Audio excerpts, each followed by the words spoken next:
Hello guys, welcome to another YouTube video from Ross Perry Productions. In this video I'm going to show you how to fold the rear seats down on a 2019 Kia Cerato.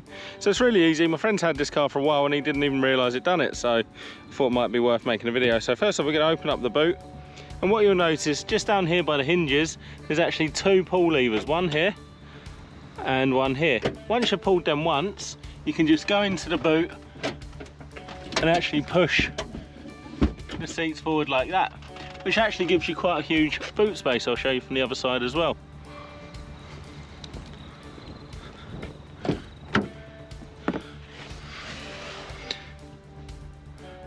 Okay, nice and easy to do, and then it's just the same in reverse. You're just going to lift them up and make sure they click in to those clasps just there, but it actually gives you a big usable boot.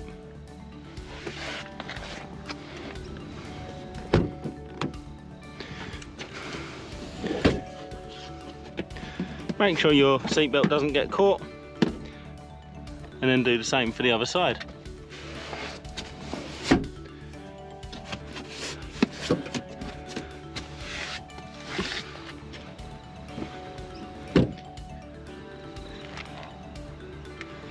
So there you go, just a quick video, but might be helpful to some of you. If you found it helpful, please do give me a thumbs up, leave me a comment down below, check out some of my other videos and subscribe to my channel.